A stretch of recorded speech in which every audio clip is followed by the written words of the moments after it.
Hey, what's going on, guys? Well, I have a knife to review here.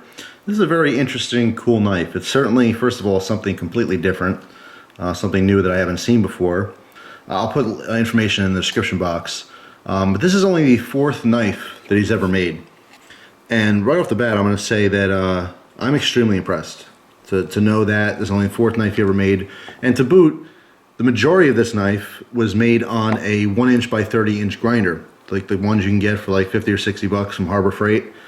So this is very inspiring to anyone out there who really wants to start making knives, as he made a fantastic knife here.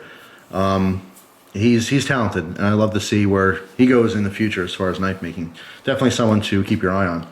But he asked if he could, send me something to try out and review for you guys, and I said absolutely. I'm all about trying to get people's names out there, especially someone who's new to knife making. I think it's fantastic. Anyone who wants to give it a shot. Some people, do better than other people, but hey, if you don't get your name out there, how are you ever gonna have a shot at it, right? So I was extremely impressed with this. I didn't know what to expect, and I have to say I was very, very pleasantly surprised by this. First, I'm gonna give you some specs. Let's take it out of the sheath so you can see what it looks like here. Very interesting knife. 7 ounces overall. We have a 1/4" blade stock, which is very, very fat. And heavy duty. I'm going to talk about this, maybe, why you would use this knife or what purpose you might use this knife for, and its drawbacks. It does have pros and cons like every other knife. But anyway, we have D2 steel here, 2 5/8 inches of a cutting surface, overall 6 5/8 inches long. It has black G10, which is really interesting. Actually, let me jump right into here. This was glass bead blasted, so it's basically glass blasted.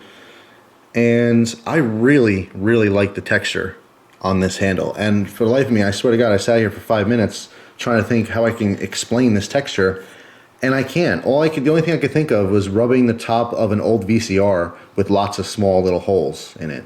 The vents on top, some of them have large holes, but if you have ones with the tiny holes, you rub your finger across it, that's exactly what it feels like. I really like it. It's a great texture. While we're in nice and close, take note of those pins for the handle scales, which are perfectly done. Solid stainless pins. Very nice. Fit and finish on this is awesome. It's not 100% perfect. I mean, it's not a $500 custom knife.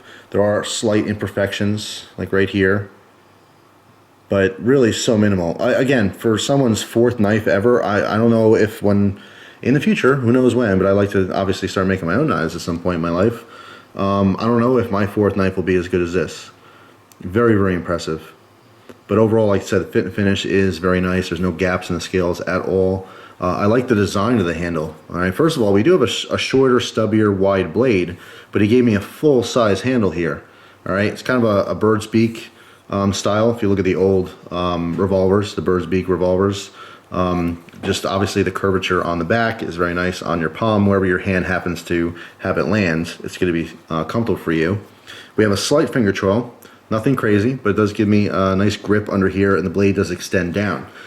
Just like some Sandoku knives, the kitchen knives, what make those very popular designs is that your cutting edge is basically in line with your knuckles and your fingers. So when you're cutting down on something, if your blade's up here, you have to angle down, and you lose your cutting surface towards the base by the ricasso. All right, so you're angled down with a lot of kitchen knives. The Sandoku, I don't know why I keep saying that funny, Sandoku knives usually have a wider blade, and the edge starts, like I said, in line with your knuckles. So your hand could be flat on something, and your cutting surface is right there on your cutting board for obviously kitchen purposes. But I do like this design overall. It's also different. It's cool. It almost reminds me of a little miniature cleaver of sorts.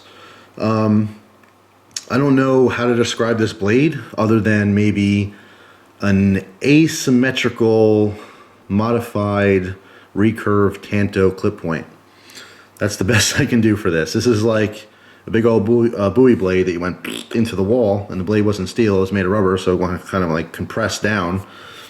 You can see it's short and stubby, kind of a clip point, but the best description, honestly, is a modified Tanto. And then giving a blade shape or grind or something a specific name, it's just a reference. Their interpretation can be very different. Trust me, with all different traditional blade shapes and styles, you can basically call this 3 or 4 different things, and you'd all kind of be right. But anyway, it is what it is. It's interesting. Asymmetrical because at first glance it looks like it's chisel grounds. We have a flat back end, all right, or basically the left side of the blade if you're holding it righty, and then the opposite side we have our main grind that comes down.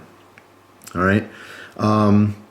There are slight imperfections in the blade. Again, you know, this is a brand new knife maker. Still extremely, extremely impressive. His grind lines are fairly straight for the most part.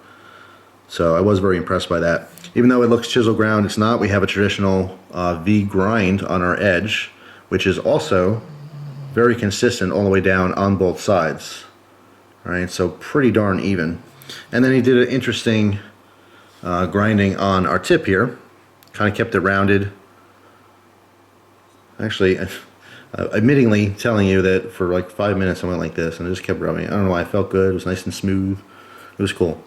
But it was nice and sharp. D2 is a good performing steel. It came slathered in oil. So very proud of you for that. Obviously you know what you're doing, and D2 is a tool steel and it can possibly rust. So he did provide the knife to me, you know, fully oiled. Make sure there was no problems or issues there. So very smart.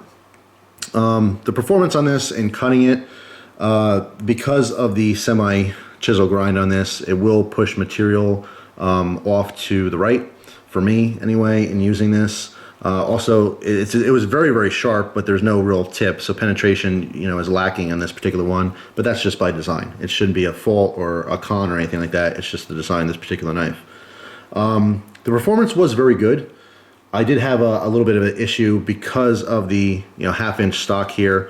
It's not as lean of a grind, so it does have somewhat of a wedge effect. It's very, very sharp and it does cut nicely. There's other knives of its size that are better slicers simply because of the fact they have thinner stock. This is where the pros and cons come in. The con to this is it's not going to slice as well because it's thicker behind the edge. It's not a very lean grind, so it's not a great slicer, although it does work and it did come nice and sharp. And you can maintain a nice sharp blade here. But where it's going to shine is the fact that you do have a 1/2 inch thick stock.